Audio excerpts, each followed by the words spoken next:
Bienvenida siempre. Muchas gracias, doctor Jiménez, muy amable. La verdad es que es un gusto estar esta noche con el Colegio de Medicina de Emergencia y de Reanimación, Colegio ABC, y bueno, yo le agradezco muchísimo a usted la invitación, así como las facilidades otorgadas para el desarrollo de esta sesión virtual. Es un gusto estar con todo su auditorio y tener la oportunidad en este inicio de año 2021 de desearles a todos que inicien con mucha salud para ustedes, sus seres queridos, y por supuesto que este nuevo año traiga consigo una cantidad de metas y de proyectos para todos y cada uno de nosotros. Así que siempre es un gusto estar aquí.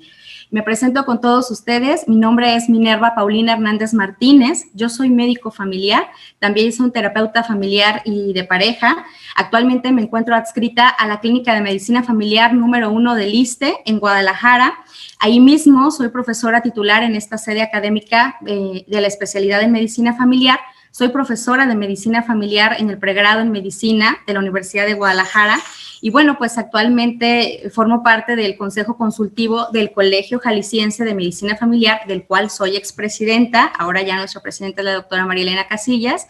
Y bueno, actualmente también de alguna manera colaboro dentro del Consejo Mexicano de Certificación en Medicina Familiar como vicepresidenta. Y hoy es un gusto enorme estar aquí con ustedes, sobre todo hablando de este tema que me parece es muy importante para todos los profesionales de la salud, toda vez que tenemos un año hablando acerca de COVID-19, de esta pandemia que nos ha impactado a todos, pero seguramente hemos hablado de ella desde un enfoque biomédico. Y también es necesario que nosotros tengamos una mirada más sistémica y que podamos hablar también de los aspectos sociofamiliares de esta pandemia y del impacto que está teniendo en las familias de nuestros pacientes, pero incluso también en las de nosotros mismos. Y por ese motivo me da mucho gusto estar con ustedes hablando de este tema, efectos en la familia derivados de la pandemia por COVID-19. De manera que si les parece bien, pues vamos a iniciar con nuestra presentación, si les parece a ustedes bien. Bueno, vamos a ver que avance la presentación. Sí. Vamos a iniciar con una frase del escritor italiano Paolo Giordano, que nos dice que en tiempos de contagio, nosotros somos parte de un único organismo. En tiempos de contagio, todos volvemos a ser una comunidad, en referencia a que todo lo que nosotros hagamos de manera individual va a impactar a nuestros cercanos, a nuestro grupo familiar inmediato y, por supuesto, a nuestra comunidad. De manera que vale la pena reflexionarlo. Es importante iniciar este tema reflexionando acerca de que esta pandemia nos ha dado mucho para pensar, no solo por su impacto en los sistemas de salud a nivel global, sino que también ha impactado a la vida de miles de personas que han padecido esta enfermedad o que tal vez desafortunadamente han fallecido por la misma. También ha afectado la economía global y los pronósticos de esta pues no son para nada positivos. Pero en esta ocasión queremos enfocarnos en cómo nos ha impactado en algunos temas que son familiares y también sociales que impactan a nuestros pacientes, pero también a nuestras familias. Es importante señalar que de todas las estrategias de salud establecidas a nivel internacional para detener la propagación de COVID-19, el confinamiento ha representado uno de los mayores impactos en todos los ámbitos en general, llevándonos a un cambio radical en las actividades dentro y fuera de casa, así como en todas las costumbres cotidianas, obligando a las personas y a las familias a implementar nuevos estilos de vida dentro del hogar durante esta contingencia, situación que entendemos que no ha sido para nada fácil y que obviamente pues ha impactado a nuestros pacientes, ¿verdad?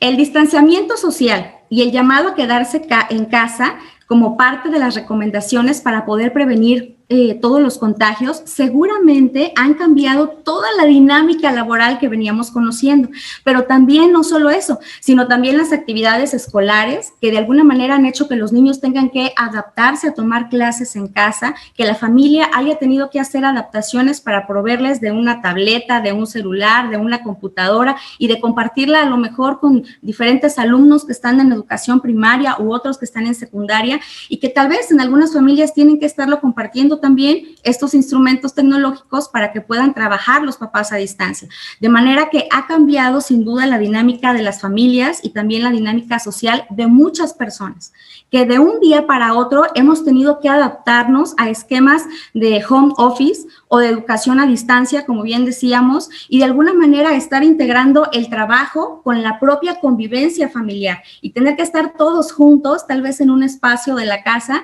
unos entrando a clases, otros trabajando, otros haciendo tareas, la mamá tal vez haciendo las comidas, y que en realidad esto ha hecho que la convivencia familiar sea mucho más intensa estos últimos meses y que se limite todo tipo de actividades fuera de casa, entre otros aspectos que hemos visto se han alterado. Esto sin duda ha representado un reto muy importante para el que seguramente no todos estábamos preparados y que desde luego puede impactar nuestra salud emocional por la falta de contacto físico con otras personas distintas a las que ya viven con nosotros en casa.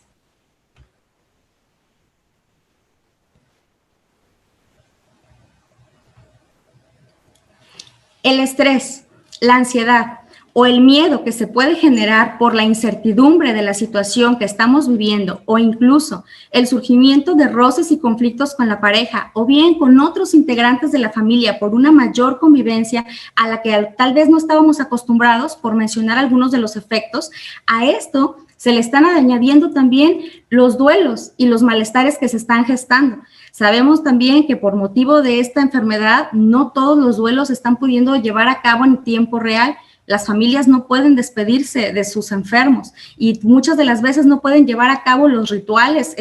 religiosos o tradicionales a los que estaban acostumbrados. Incluso nosotros mismos como personal de salud pocas veces tenemos oportunidad de despedirnos de nuestros compañeros y muchas de las veces nada más nos enteramos de manera abrupta que han fallecido y evidentemente pues esto también nos duele y de alguna manera afecta a nuestras emociones y por supuesto nuestra salud mental. De manera que este malestar que además se está gestando como consecuencia de un confinamiento doméstico sostenido que hemos tenido que realizar, pues las personas y las familias pueden tener una menor capacidad y una menor cantidad de recursos para poder absorber o poder hacer frente a esta situación y esto hace que las familias se vayan quedando más y más debilitadas, sin mencionar que a mediano plazo habrá que considerar los efectos de la crisis económica que se avecina en términos de desempleo y desigualdades sociales, porque muchos de nosotros hemos visto que algunas empresas pues han tenido que cerrar, hemos visto que algunas personas han perdido su trabajo, algunos les han estado haciendo pues ahora sí que rotaciones periódicas para que lo conserven y muchos han tenido que empezar un negocio, de manera que pues sí es importante que nosotros lo consideremos y tomemos en cuenta que esto también es una crisis que se viene para la población y por supuesto para las familias. Y es importante saber y tener en el contexto que todo esto acontece en un panorama mexicano que se caracteriza por el adelgazamiento del sistema público para poder sostener y poder amortiguar las inequidades y los efectos sociales de la crisis en los colectivos más vulnerables, pues sabemos que nuestro país desafortunadamente tiene un buen número de personas que no tienen un trabajo fijo o bien que este es remunerado posiblemente con un salario mínimo que no le permite lo mejor quedarse en casa como indican las autoridades sanitarias y que tienen que salir a trabajar todos los días para poder comer diariamente. También sin considerar que una buena parte de nuestra población pues no tiene la educación básica, de manera que la falta de educación y la pobreza también han representado pues de alguna manera factores importantes a considerar durante esta pandemia. También esta pandemia no solo nos ha permitido ver cuáles son las áreas de oportunidad o las debilidades que como sociedad tenemos, sino que también nos ha servido como un llamado a la reflexión personal para enfocarnos en lo que realmente importa, cuidar nuestra salud,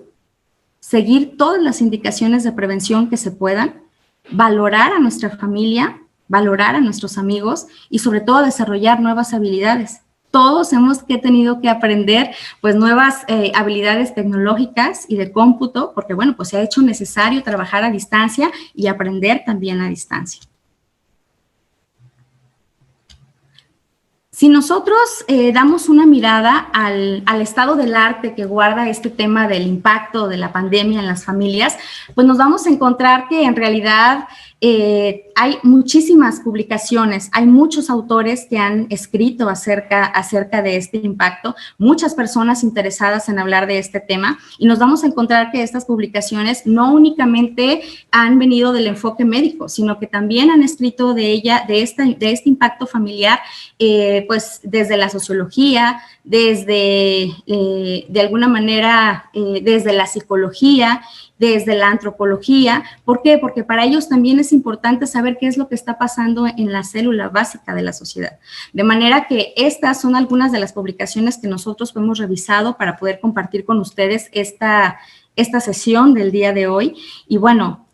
realmente si alguno de ustedes quiere ahondar un poco más en algunos de los aspectos que vamos a estar nosotros hablando en los próximos minutos, pues valdría mucho la pena que para una tarde de café o una noche tranquila tengamos en consideración estas publicaciones, porque bueno, muchas de ellas tienen aspectos muy interesantes y bastante importantes que se pueden aplicar no solo a nuestros pacientes, sino a nuestra propia familia. De manera que pues los dejamos ahí a su consideración para que lo puedan ustedes consultar después si tienen más dudas. Para ir adentrándonos un poco a este tema, tenemos nosotros que iniciar definiendo quién es la familia. Y realmente nosotros tenemos una cantidad de autores muy amplia que han tratado de definir a la familia en diferentes momentos y en diferentes épocas. Sin embargo, para fines de esta charla, me parece que esta definición nos queda muy bien. La familia es un grupo de personas que comparten vínculos de consanguinidad, de afinidad y de convivencia y afecto, que pueden o no vivir bajo un mismo techo. Es en el ámbito en el cual se brindan cuidados a los niños, a los adultos mayores, a los enfermos. Es también donde se generan los recursos económicos que permiten satisfacer las necesidades materiales. Es donde se proveen las bases para el desarrollo del personal, de sus integrantes, y se inculcan también los valores o los hábitos que facilitan la incorporación al entorno social. De manera que esta definición es la que, a través de la cual podríamos partir para poder definir quién es una familia. Algunos eventos que se van presentando a lo largo de la vida familiar, entre ellos, por ejemplo, una enfermedad como esta de COVID-19, que es una enfermedad nueva, se considera una crisis. Y se considera una crisis dada la desorganización que va a producir dentro del sistema familiar y que además, invariablemente, va a impactar a cada uno de sus miembros. Para adaptarse a esta nueva situación de enfermedad, la familia tiene que poner en marcha mecanismos de autorregulación que le van a permitir seguir funcionando, seguir cumpliendo con sus tareas, seguir cumpliendo con sus responsabilidades y seguir desarrollando los roles que cada uno desempeña dentro de la familia. De tal manera que se van a generar cambios en estas interacciones familiares que tienen un propósito específico, ya sea consciente o inconsciente, pero que pueden llevar a la familia a situaciones complejas, ya sea de equilibrio o bien de desequilibrio, poniendo en riesgo el bienestar y el manejo del paciente enfermo, pero también la funcionalidad del sistema familiar. Vamos a hablar entonces de un poco acerca de lo que es el equilibrio familiar y el desequilibrio también. El equilibrio familiar surge cuando desde diferentes ámbitos se ha postulado que para lograr la estabilidad, la familia debe tener cierta armonía, pero sobre todo cierta solidaridad entre sus miembros. Además de que una de las bases más importantes para lograr el equilibrio familiar tiene que ser la convivencia. ¿Por qué? Porque con el convivir diario es como nosotros realizamos o de alguna manera desarrollamos vínculos. Es como construimos la relación de padres con hijos o de esposos o de hermanos con la convivencia diaria. Las alteraciones en la vida familiar que se puedan presentar y que de alguna manera generen que haya una pérdida de este equilibrio o de este acomodo familiar, son capaces de poder provocar no solamente cambios emocionales en nuestros pacientes, sino también desequilibrios y por supuesto, descompensaciones en los estados de salud. Muchos de nosotros hemos atendido pacientes que en realidad no tienen una causa biológica cuando acuden con nosotros, pero el malestar está ahí. Y seguramente el origen no tiene una causa orgánica, sino muy posiblemente tenga una causa de contexto en el cual está viviendo nuestro paciente, y generalmente se manifiesta con pues de alguna manera con situaciones psicosomáticas que después nosotros empezamos a identificar en un paciente ya conocido por el servicio. Hablando de el otro extremo familiar, que es el desequilibrio, es importante que todos sepamos y recordemos también que la vivencia de problemas familiares puede precipitar que la familia responda con estrés, entre las cuales pudiera encontrarse el descontrol de una enfermedad o bien la aparición de una enfermedad. En este sentido, cuando una enfermedad aparece, ya sea aguda, crónica o terminal, en cualquiera de los miembros, va a representar para la familia un serio problema, tanto en su funcionamiento como en su composición. Y por ese motivo es importante que los profesionales de la salud estemos preparados para poder identificar cuando esto ocurre dentro de una familia.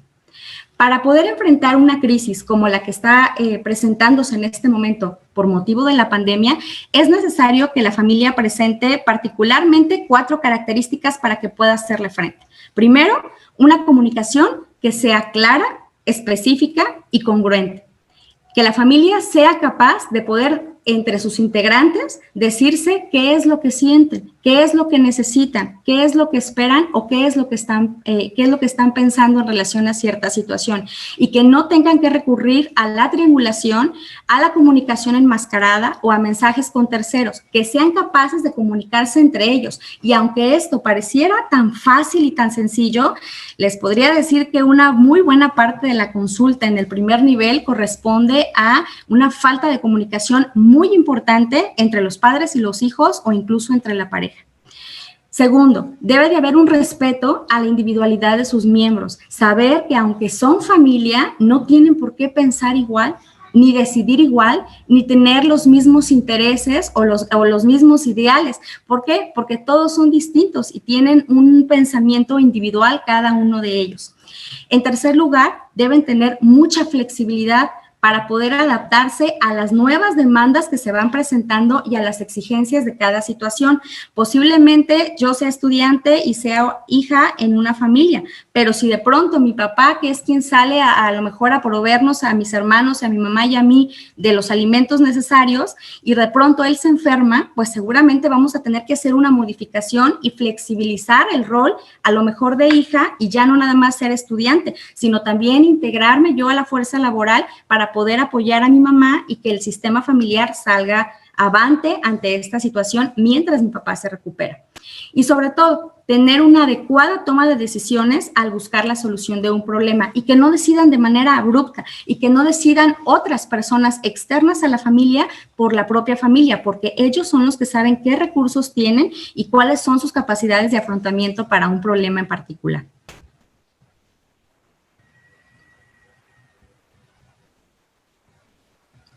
Los integrantes de un sistema familiar son capaces de poder tomar decisiones compartidas mediante 2 cosas principalmente: adaptabilidad y flexibilidad, haciendo de mayor interés el estudio del núcleo familiar ante ciertas situaciones.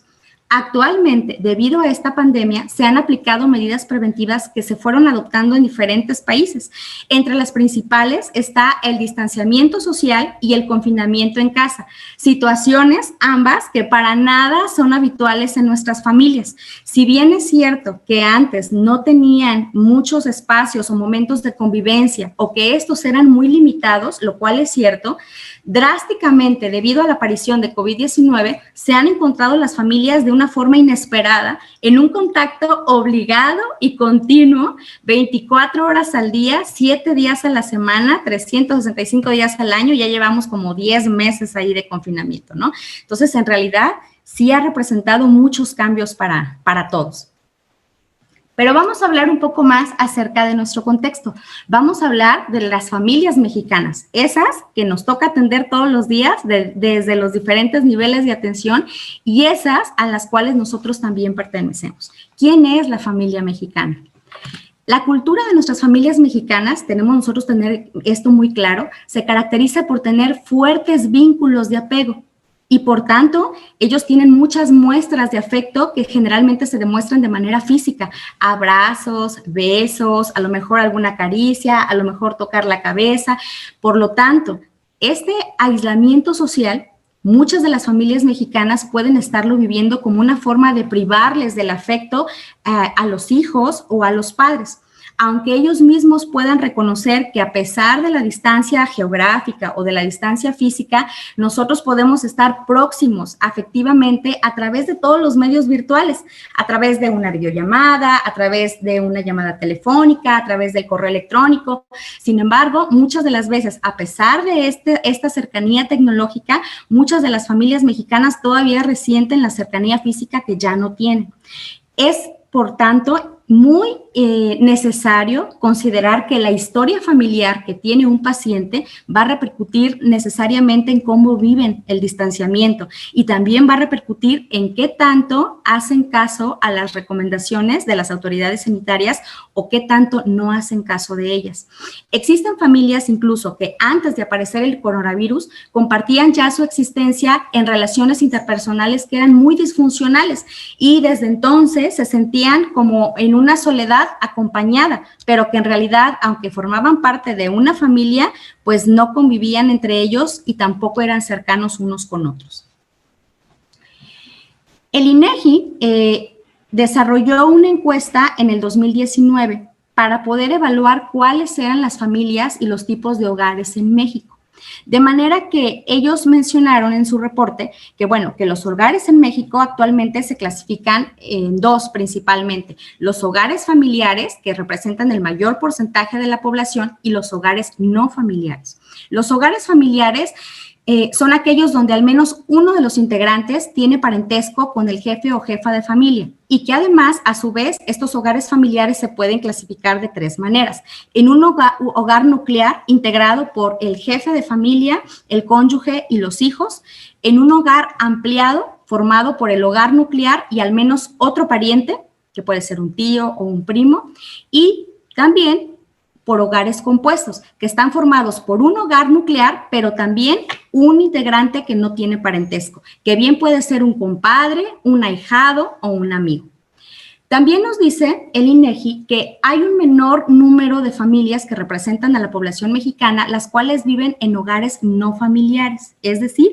en hogares donde ninguno de los integrantes tiene parentesco con el jefe de familia y que se pueden clasificar de dos maneras: hogares unipersonales, aquellos que están formados por un solo integrante, y es decir, una sola persona vive bajo un mismo techo, y evidentemente estas personas que viven solas, si tienen alguna enfermedad crónica o alguna otra enfermedad degenerativa, generalmente pues van a tener un mayor riesgo porque no tienen quien les auxilie ni quien se acerque a ellos y generalmente tienen escasas redes de apoyo, tanto sociales como familiares. Y por ese motivo, si nosotros tenemos este tipo de pacientes en control, es importante que les estemos dando seguimiento constante para asegurarnos de que una red social pueda apoyarles cuando sea necesario,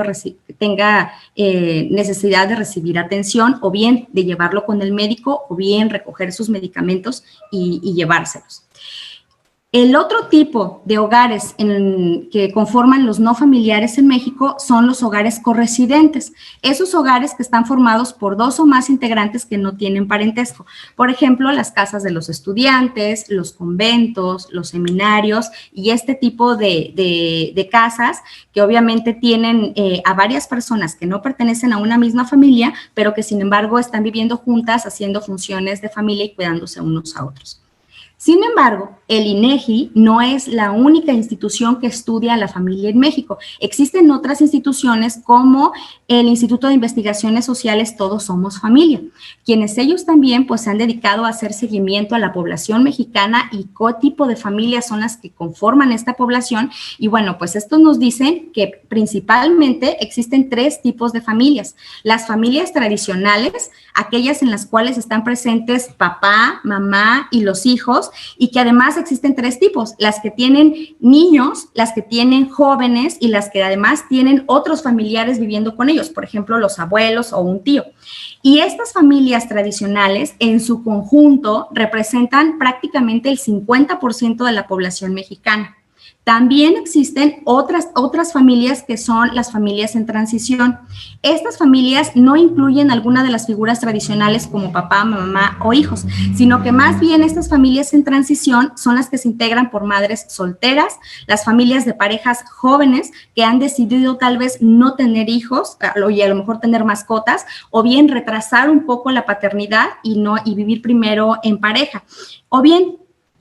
aquellas familias que son unipersonales, que ya dijimos, pues que son las de una sola persona viviendo en una casa. Estas familias en transición, de acuerdo a este Instituto de Investigaciones Sociales, representan el 42% de los hogares en México. Y finalmente, las familias emergentes, las cuales han crecido en el último milenio, y esta clasificación, en ellas se encuentran principalmente los padres solteros, las familias de parejas del mismo género o bien las familias reconstituidas, aquellas que están formadas por personas que han sido separadas o que están divorciadas. Y aunque estas familias emergentes solamente representan el 7% de la población, la realidad es que han estado marcando tendencias en la sociedad mexicana. De manera que si ustedes se fijan, las familias en México principalmente, podríamos decir de acuerdo a estos dos estudios de Todos Somos Familia y del INEGI, podríamos decir que las familias en México son dos principalmente, las tradicionales y las familias nucleares. Son las que más abundan en nuestra población mexicana. Entonces, ¿cuál es el impacto que la pandemia va a tener en estas familias mexicanas principalmente, en estas familias nucleares y tradicionales de las que estamos hablando? Durante la contingencia sanitaria ocasionada por coronavirus, al no haber interacciones con otras personas ni tampoco actividades externas, las familias experimentaron un cambio en la manera de organizarse y necesariamente se convirtieron en sistemas cerrados, es decir, en familias o en sistemas que no permiten la entrada de información ni tampoco salida de información. Por lo tanto, las familias no se pueden comparar con otras en relación a si las medidas que están tomando de confinamiento o de aislamiento social son las más adecuadas. Cuando la familia tiene salida de información a través de los hijos que van a la escuela o de las personas que van a su trabajo y de alguna manera comparten sus experiencias, su manera de organizarse, la manera de establecer límites o reglas, evidentemente lo que hacen las familias es tratar de igualar y ver con sus iguales qué es lo que están haciendo otras familias para tratar de resolver esta misma situación. Sin embargo, por motivo de la pandemia, nuestras familias mexicanas se han convertido precisamente en eso, en sistemas cerrados y por lo tanto no tienen el comparativo con otras como anteriormente lo pudieran tener. Al suspenderse la llegada de información que proviene de actividades cotidianas como la escuela o el trabajo y de las relaciones con otras personas, esto ha empobrecido notablemente a los sistemas familiares, cayendo en un proceso frecuente de sistemas cerrados que es el de entropía, tendencia que tienen los sistemas a alcanzar su estado más probable de desorganización al eliminar las diferencias que lo hacen más identificable, de tal manera que actualmente podemos tal vez darnos cuenta que existen familias en donde quieren los padres que todos los hijos piensen igual o que todos los hijos se entretengan con las mismas actividades o que todos los hijos tengan las mismas reacciones ante la pandemia y ante estas medidas de confinamiento. Situación que evidentemente no puede ser posible, primero porque muchos de ellos están en diferentes etapas de vida distintas y en segundo porque son personas individuales que evidentemente cada uno de ellos pues tiene un pensamiento muy diferente. ¿Cuáles serían entonces algunos, de alguna manera, algunos factores condicionantes de la pandemia por COVID-19 en las familias? ¿Cuáles serían estos? Bueno, principalmente el tipo de familia del que se trate. ¿Por qué razón? Porque nosotros vamos a identificar que no es lo mismo que estemos hablando de una familia nuclear a que estemos hablando de una familia extensa, ¿sí? ¿Por qué? Porque esto implica que haya mayor número de integrantes y que obviamente a mayor número de integrantes esto implique mayor posibilidad de red de apoyo y también que haya mayor forma de compartir gastos dentro de la casa. etapa del ciclo vital en la que se encuentren. No es lo mismo que una enfermedad o una pandemia como estas esté apareciendo en familias que tal vez estén a lo mejor en una fase de matrimonio, donde nada más están los dos esposos y que no haya hijos todavía, a que se presente en una familia que tiene hijos adolescentes, evidentemente con las características propias de un adolescente que está buscando su identidad y de alguna manera su libertad y diferenciación de los padres, a que se presente en una familia que esté en etapa de nido vacío, donde tal vez ya están los abuelitos solos en casa, no tienen una amplia red de apoyo y que ellos se encuentran solos ya con las enfermedades crónicas que hayan acumulado a lo largo de la vida. Depende también de la funcionalidad familiar. Y cuando hablamos de funcionalidad familiar, hablamos que dependen de la cohesión, de la adaptabilidad y de la comunicación que tengan las familias. Una familia se considera funcional cuando es capaz de adaptarse a nuevas situaciones, no precisamente porque no tengan problemas, porque problemas tienen todas las familias y retos tienen todas, pero las familias funcionales se caracterizan por poder tener la capacidad de adaptarse y poder sacar adelante estas situaciones conflictivas o estas situaciones difíciles que se van presentando a lo largo de su vida y que necesariamente hacen madurar al sistema familiar. También tiene que ver mucho con el tamaño y el número de las redes de apoyo, es decir, qué tanto una familia tiene posibilidades de acercarse a las redes de apoyo comunitarias que hay en la colonia donde vive, a las redes de apoyo sociales a través de vecinos, grupos de ayuda mutua, o qué tanta red de apoyo familiar tiene, con cuántos familiares cuenta en caso de que ellos necesiten ser atendidos, llevados al hospital, acompañarlos al doctor, prepararles alimentos, hacerles curaciones. O sea, qué tan grandes son estas redes de apoyo, tanto sociales como familiares. Y sobre todo, y muy importante, ¿cuál es la cultura familiar que se tiene? De alguna manera, ¿cuáles son las costumbres que tiene esta familia? ¿Cuáles son las creencias que tiene? ¿Cuál es el significado que le dan a una enfermedad? ¿Qué significado le dan a estar con una enfermedad como la diabetes o como la hipertensión? ¿Qué significado le dan a que alguien tenga COVID-19? En realidad, la cultura influye mucho porque en ello también va inmiscuido un poco la educación, pero también de alguna manera las creencias que ellos tienen, y estas deben de ser respetadas, no deben de ser criticadas, sino en todo lo contrario, tratar como de adecuarse a la cultura de cada una de las familias y tratar de explicar un poco lo que está sucediendo o la situación que se está presentando en su idioma, en su nivel, en su estado cultural. También tiene mucho que ver la capacidad familiar para la resolución de los conflictos, es decir, qué tanto una familia tiene la posibilidad de reorganizarse, de flexibilizar los roles o las reglas que en algún momento estableció para poder salir adelante. ¿Qué tanto una familia se ha enfrentado a situaciones difíciles que la han hecho madurar, que la han hecho crecer y que obviamente una situación como esta de la pandemia lo único que hace es reforzar y poner nuevamente pues ahora sí que a prueba las capacidades que tiene esa familia y sus integrantes de poderse reorganizar y salir adelante? ¿O qué tal que esta situación ocurre en una familia que en realidad nunca antes ha tenido que enfrentar una situación difícil o un obstáculo que nosotros llamamos crisis, y por lo tanto, como nunca ha tenido la necesidad de tener que trabajar sobre ellas, pues por lo tanto no tiene todavía el entrenamiento ni la habilidad desarrollada de poder reorganizarse, adaptarse y salir adelante, ¿verdad? ¿De qué dependen también entonces estos factores condicionantes en los efectos de la pandemia por COVID-19? Depende también del tipo de jefe de familia que tengan, si es hombre, si es mujer, del nivel socioeconómico que tenga la familia, porque esto obviamente representa recursos que ellos pueden acercar en caso de que no se los provea la institución de salud, la escolaridad y la ocupación que tienen y las características que tenga la vivienda, si esta tiene agua, luz, alcantarillado, drenaje, si cuenta con los servicios básicos o ni siquiera cuenta con eso. Tiene mucho que ver también con la presencia de enfermedades agudas o crónicas previamente. tiene que ver con el apego al tratamiento farmacológico o no farmacológico, con esa disposición que tiene el paciente de modificar sus estilos de vida, de dejar el sedentarismo y ponerse a activarse físicamente o cambiar su alimentación, pero también tiene que ver con la disposición de la familia de ayudarle a ese paciente a modificar estilos y hábitos nuevos para que todo el sistema familiar cambie y de alguna manera mejore no solamente la salud de un individuo, sino la salud de todo el sistema familiar, que además pues tiene hábitos que no les llevan a buenos estados de salud.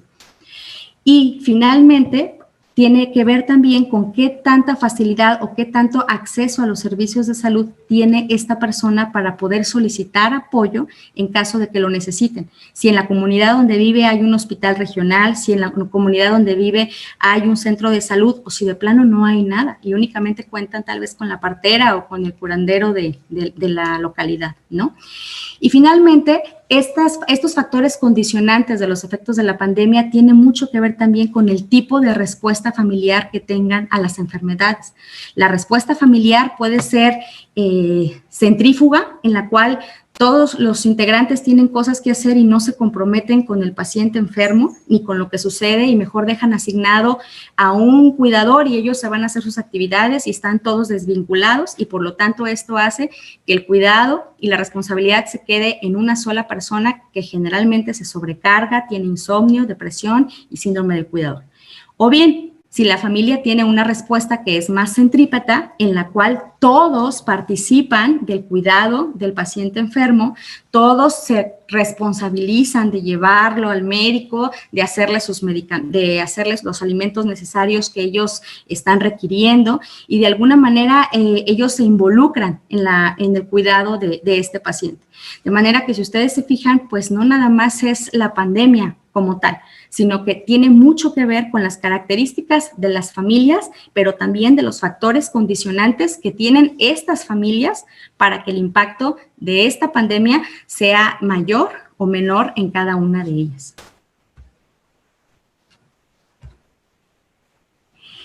El confinamiento y el aislamiento que hemos vivido todos en esta pandemia han tenido efectos positivos en algunas familias, ya que muchos de sus miembros han podido comunicarse más y mucho mejor con sus familiares. Han podido dedicarse entre sí un tiempo y una atención que antes no disponían porque vivían a la carrera, y por ir a la escuela, por ir al trabajo, por ir a las actividades extracurriculares. Sin embargo, aunque esta pandemia ha tenido un tiempo benéfico para algunas familias, y también hay que decirlo y reconocerlo también a estas familias, ha habido a otras familias que este confinamiento y aislamiento en casa ha representado un conflicto y una violencia entre los hijos y los padres o incluso entre la propia pareja. De manera que nosotros no podemos generalizar que a todas las familias les ha caído mal este tiempo de confinamiento en casa durante la pandemia y tampoco podemos generalizar que a todas las familias les ha ido bien.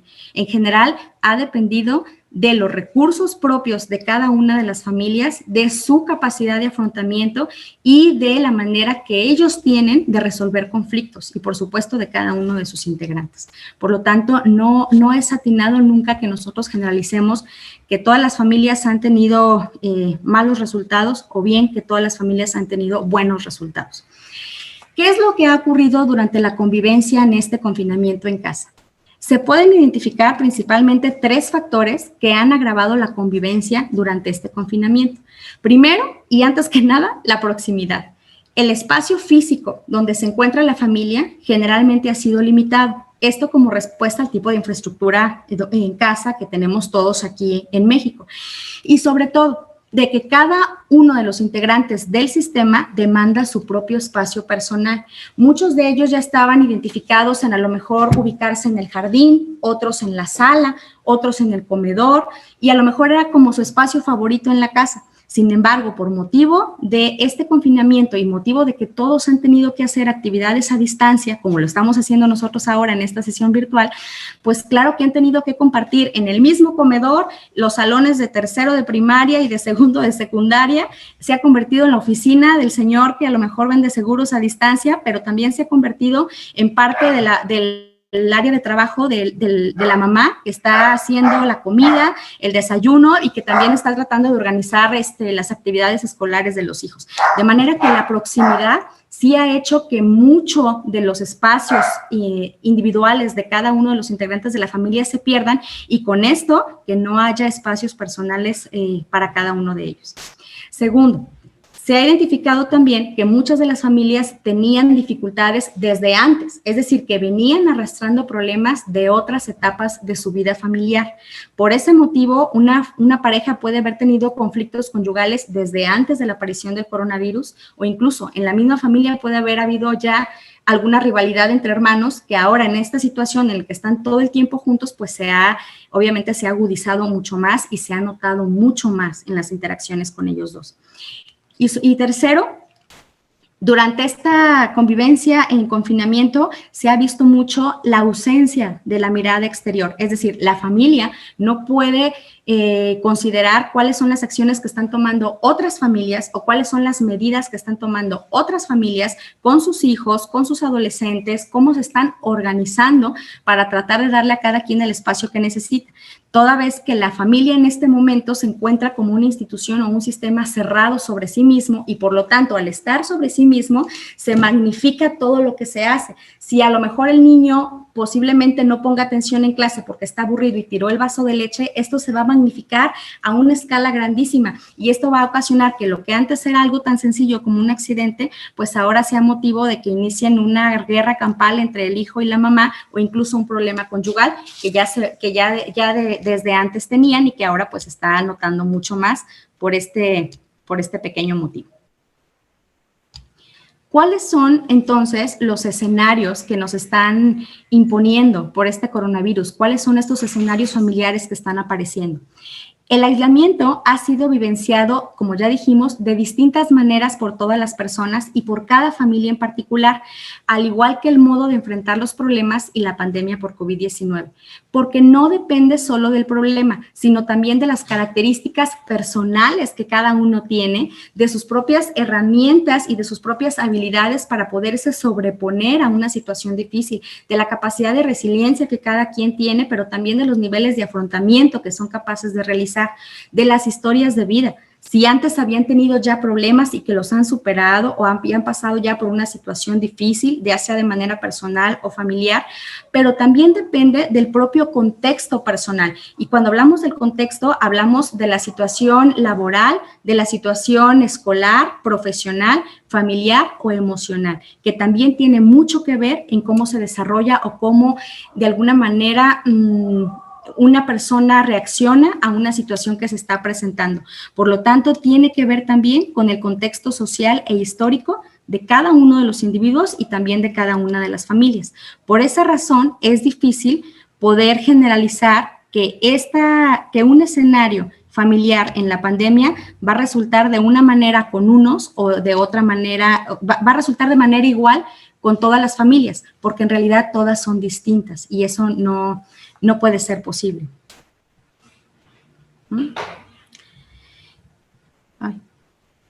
Los seres humanos somos sociales por naturaleza y necesitamos interactuar con otros, de manera que en diferentes escenarios nosotros necesitamos poder de alguna manera comunicarnos con los demás y disfrutar momentos de intimidad y de sociabilidad. El confinamiento ha limitado la satisfacción de estas necesidades sociales y por lo tanto las personas han empezado a experimentar malestar, frustración, ansiedad, aburrimiento, angustia y también conflictos familiares. Y esos nosotros ya los estamos viendo en la consulta acá en el primer nivel y muy seguramente muchos de ustedes en las familias que están asistiendo a los familiares en los hospitales también los pueden ustedes estar ya notando con este tipo de situaciones.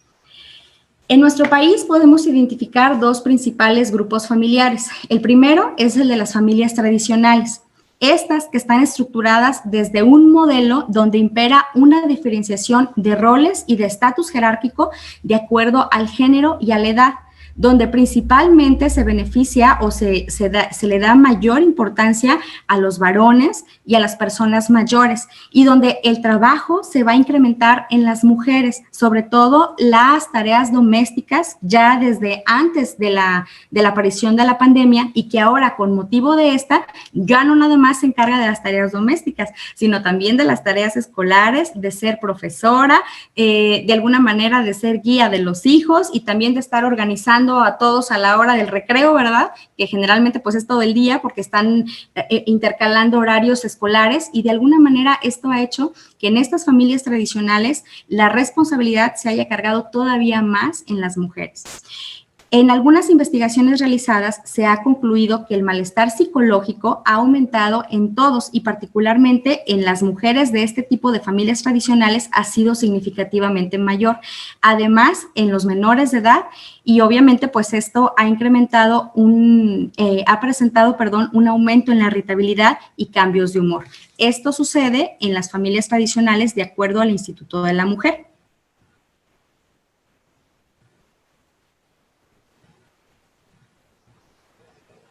¿Qué pasa del otro lado de la moneda? ¿Qué pasa entonces con las familias modernas que también también aparecen en la población mexicana?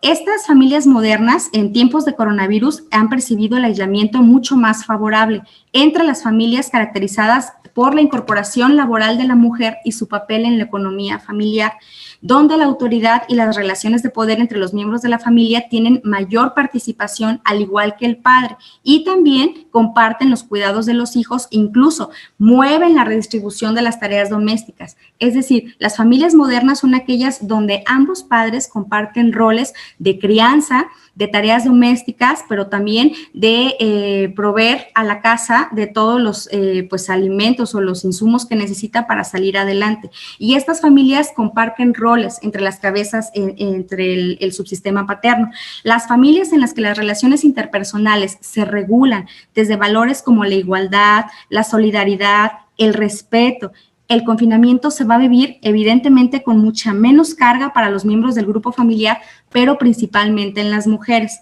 de tal manera que este tipo de convivencia familiar puede generar bienestar psicológico, que en este momento es necesario para enfrentar la pandemia y también para readaptarnos a la nueva normalidad, contribuyendo a la mejoría y a la recuperación de las redes sociales.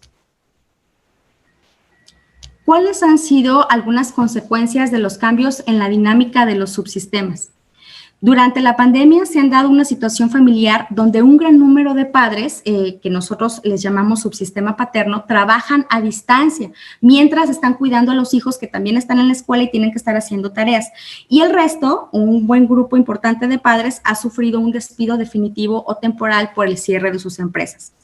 Estos fenómenos, aunados a la convivencia continua, la incertidumbre o incluso la aparición de enfermedades en los miembros de la familia o bien en personas cercanas, y los cambios en el ámbito laboral, entre otros factores, han generado altos niveles de estrés en las personas. Y el mayor impacto necesariamente se ha dado en la infancia y en la adolescencia, que generalmente son los que integran el subsistema fraterno, es decir, el de los hermanos, ya que estos niveles de estrés han conducido a la resolución de los conflictos mediante conductas poco saludables. Y estas conductas poco saludables se han reflejado con un mayor consumo de videojuegos en línea, un mayor consumo de apuestas y también de pornografía. Situaciones que antes no se presentaban en la familia ni en los integrantes más jóvenes y que hoy por hoy sí se han ido presentando como una forma de, pues de alguna manera, de expresar que están sintiendo malestar. Es necesario destacar que dichas conductas se presentan en mayor medida en hogares donde ya previamente había maltrato,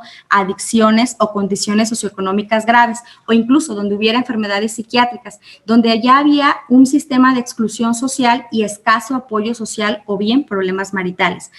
En este tipo de familias, los menores están bajo un riesgo elevado de abuso infantil, de negligencia, de explotación, violencia y estrés, ya que se encuentran en un entorno familiar con un alto riesgo a presentar entre los padres estrés, violencia, abuso doméstico o separación familiar, que además tiene un acceso reducido a fuentes de apoyo social. De manera que son de alguna forma las reacciones que ustedes han visto con el incremento de la violencia intrafamiliar y de alguna manera pues también con algunos de los abusos. ¿Qué ha estado ocurriendo durante esta pandemia? Con las familias, además de la convivencia de la que ya hablamos, ha estado ocurriendo que los límites que tienen, que son estas barreras invisibles que rodean a una persona y le permiten poder elegir y de alguna manera tener voz y voto en las decisiones que a su persona conciernan, como la forma de vestir, como la manera, qué es lo que quiere comer o qué es lo que prefiere estudiar. Entonces, estos límites han tenido ciertos conflictos durante la pandemia. Se han presentado situaciones 5 en particular, que están relacionadas con la intimidad o los límites personales que han generado conflictos entre ellos. Primero, la invasión del territorio del otro. En una familia donde a lo mejor el hijo ya dormía en su habitación y tras el confinamiento el hijo ha regresado a la cama de los padres y obviamente esto hace que los padres, el subsistema conyugal, no tengan la privacidad que deberían como pareja tener y esto también empieza a afectarles. Algo que también ha ocurrido con estos límites es la fractura o el quiebre, ya que al no ser reconocido el territorio de intimidad de la otra persona y también invadirlo, este va a sentir que no se respeta su derecho a tener un espacio propio o bien a decidir. Por ejemplo, ocurre cuando en el área parental uno de los padres da una orden a nivel educativo al hijo sin tomar en consideración al otro cónyuge y por lo tanto esto lo hace sentir como que no fue considerado parte de la educación del hijo ni que tampoco fue considerado para decidir cuál era la consecuencia que iba a tener al no cumplir con cierta obligación el hijo en la casa. Además, también se ha presentado la apropiación del cuerpo de otro. Esta es una forma de violencia que se da cuando una persona piensa que puede disponer del cuerpo del otro y hacer lo que quiera sin autorización previa. El conflicto a este nivel se suele dar cuando la persona que se siente violentada de pronto reivindica y quiere ser respetada y ya no lo logra. Algo que también se ha presentado en los límites es la introducción de elementos extraños que no son aceptados por el sistema. Durante el confinamiento se ha dado una entrada incluso de sustancias adictivas en las casas o se ha agravado el consumo previo, por ejemplo, el alcoholismo o el tabaquismo o incluso los juegos online, como ya habíamos mencionado. Y principalmente la ausencia de mirada exterior, la movilidad restringida y el pobre contacto con otras personas ajenas al sistema familiar han creado un ambiente idóneo para que se dé una relación de violencia entre la pareja o con otros familiares, especialmente en familias que tienen de por sí problemas para poder gestionar o resolver sus conflictos. ¿Qué cambios entonces, en resumen, qué cambios en la dinámica familiar nosotros hemos visto en las familias de nuestros pacientes, pero también en las propias, en las familias del personal de salud? ¿Qué cambios hemos visto en nuestras interacciones familiares? Principalmente han cambiado los roles. Se ha magnificado sobre todo el papel de los papás, ya no solo como cuidadores, sino ahora como maestros y profesores. Y era algún papel para el cual no todos estaban preparados. Se ha tenido que hacer el trazo de nuevos límites para que puedan tener espacios individuales cada uno de los integrantes en casa. Se ha tenido que hacer una mayor gestión de emociones. Han tenido que aprender a marchas forzadas los integrantes de las familias a lidiar con la incertidumbre, la ansiedad o la depresión. Incluso nosotros como personal de salud hemos tenido que aprender a lidiar con el insomnio y muchas veces con la ansiedad, de que no sabemos qué va a ocurrir, si nos vamos a contagiar o si alguien cercano de plano se ha enfermado e incluso ha fallecido.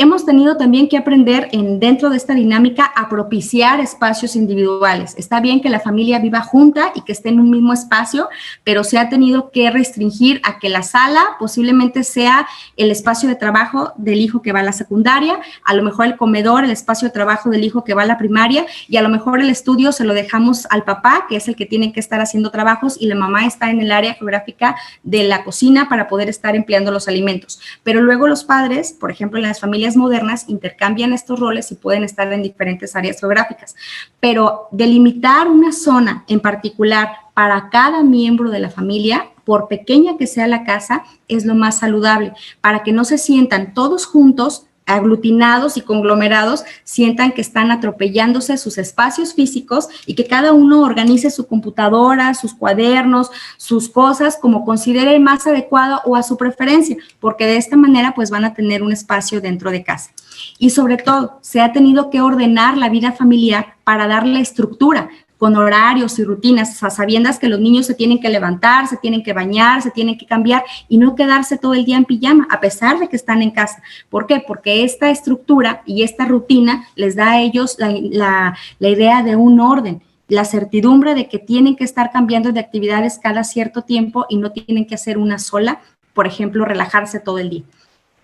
Dentro de los cambios en la dinámica familiar, se ha tenido también que hacer la conciliación y la adaptación de ambos padres por turnos, para que mientras unos trabajan, otros cuiden. Mientras uno está en línea en la empresa, el otro está haciendo la tarea con el menor y viceversa. Se ha tenido también que modificar un poco el tipo de comunicación con los hijos, particularmente con los adolescentes, que se ha reportado que están más retraídos e introvertidos en sí mismos, a lo mejor absortos en su habitación y a lo mejor utilizando mucho las tabletas o los videojuegos y pasan horas ahí eternas, y también esto no es sano. Por esa razón tiene que cuidarse que la comunicación sea pareja entre todos. Se ha tenido también que flexibilizar las tareas y responsabilidades. A lo mejor antes se recogía en la casa en 2 horas, pero ahora no es posible porque los hijos están en clase y ahora van ayudando conforme van teniendo espacios de recesos o de tiempos libres una vez que terminan sus tareas. De manera que se ha tenido que flexibilizar también en este tipo de responsabilidades.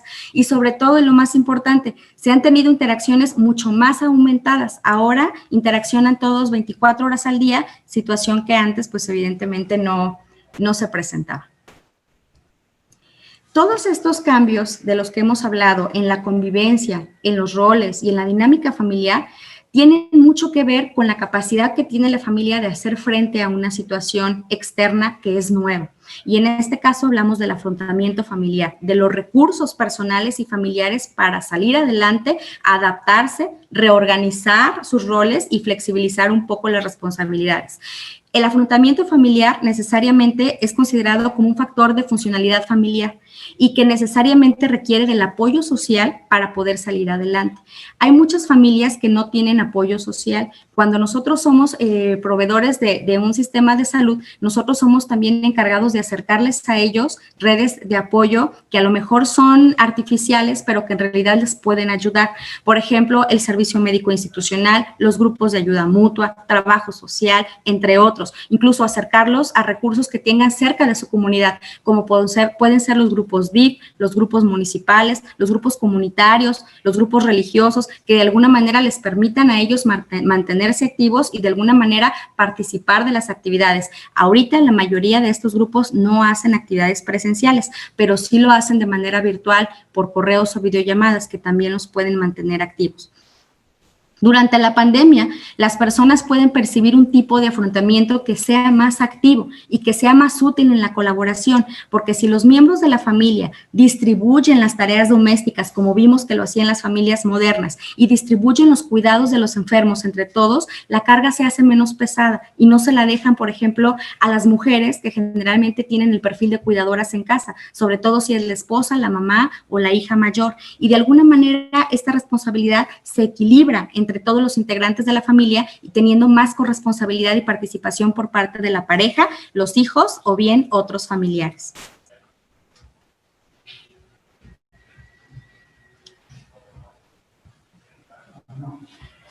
Sería ideal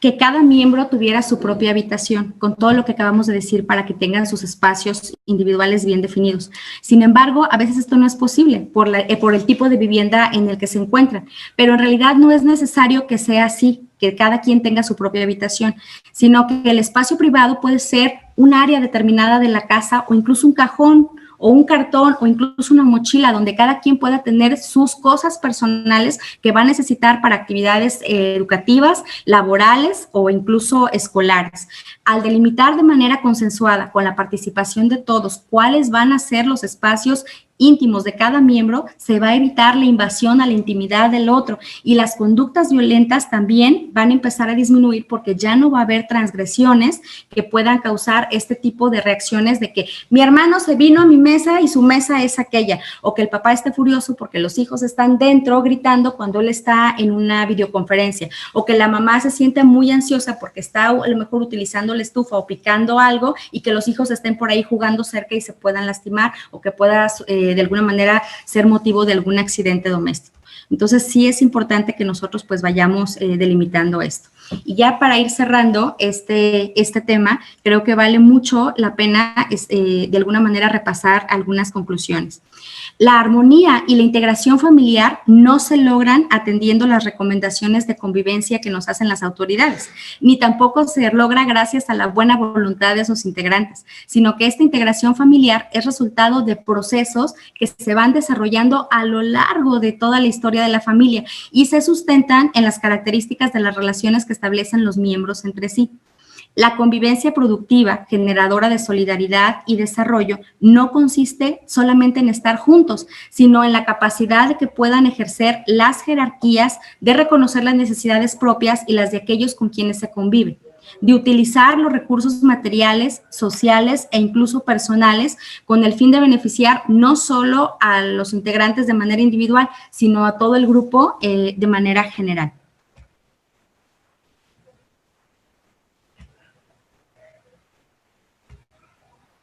La convivencia no se puede limitar a estar juntos siempre, sino a la capacidad de utilizar el conjunto de recursos de los integrantes para establecer relaciones que sean más nutricias, más enriquecedoras. Incluso podría parecer que para estar cerca, a veces es necesario alejarse un poco, de cuando en cuando para tener su espacio. Es muy sano que incluso en la pareja haya un espacio para cada uno de ellos y que cada uno tenga un espacio donde se pueda recrear con a lo mejor sus compañeros de trabajo o sus propias amistades y no hacer todo juntos. Lo mismo sucede con los hijos. No todos tienen que hacer las mismas actividades. Alguno de ellos tendrá que tener su espacio con sus compañeros de escuela, con los compañeros del equipo de fútbol o con los compañeros vecinitos que antes salía a jugar, pero es importante que cada uno tenga su espacio y que no se atropellen los límites entre unos y otros. La familia necesita necesariamente ser flexible a los cambios que consideren favorables para poder enfrentar la enfermedad, pero sin perder la estabilidad y la estructura que ellos ya tienen. Ante los cambios permanentes que trae la pandemia, la familia debe buscar mantener algo parecido a una vida normal bajo las condiciones de nueva normalidad, lo cual conlleve a la enfermedad, aunque esto conlleve a la enfermedad de un ser querido. La familia siempre va a tener la fuerza necesaria para ser resiliente ante la enfermedad de uno de sus seres queridos, sea cual sea el desenlace. ¿Por qué razón? Porque las familias siempre encuentran dentro de ellas los recursos necesarios para poder salir adelante. A veces nosotros como personal de salud, de alguna manera, no logramos conciliar que a veces las propias familias tienen su sistema de creencias, su cultura, por supuesto, y que esto debe de ser respetado. Y a veces nosotros nos ponemos en un papel más que de médico o de enfermera o de profesional de la salud, nos ponemos en un plan de juzgar a las personas por ser como son, por creer en lo que lo hacen y por reaccionar como lo hacen a veces. Pero muchas de las veces nos olvidamos de voltear a ver cuál es el contexto que rodea a esa persona y por qué la hace reaccionar como lo hace. Cuando nosotros tengamos la capacidad de tener esa mirada sistémica alrededor del paciente, de entender de qué familia proviene, de qué comunidad viene, de qué cultura viene, nos va a ser mucho más fácil poderle acercar los recursos que necesita, el tratamiento adecuado para él, ganarnos su confianza a través de la empatía y hacer que genere sobre todo pues mucho apego a nuestro tratamiento, ya sea farmacológico o no farmacológico, porque él seguramente nos va a tener confianza y nos va a buscar como médicos o como profesionales de la salud porque lo entendemos. Y nos quedamos con esta frase y con esta reflexión de que las familias siempre hacen lo que pueden con los recursos que tienen. De manera que si nosotros vemos que algunos de nuestros pacientes no están haciendo mucho, posiblemente resulte ser porque no tienen la suficiente capacidad de afrontamiento y tal vez sus recursos sean limitados y a nosotros nos corresponda podérselos acercar. De manera que me ha dado mucho gusto compartir con ustedes este tema y bueno, pues les dejo mi correo electrónico para que ustedes hagan los comentarios y las inquietudes que ustedes tengan y bueno, pues quedo a sus órdenes para sus preguntas o sus comentarios. Muchísimas gracias.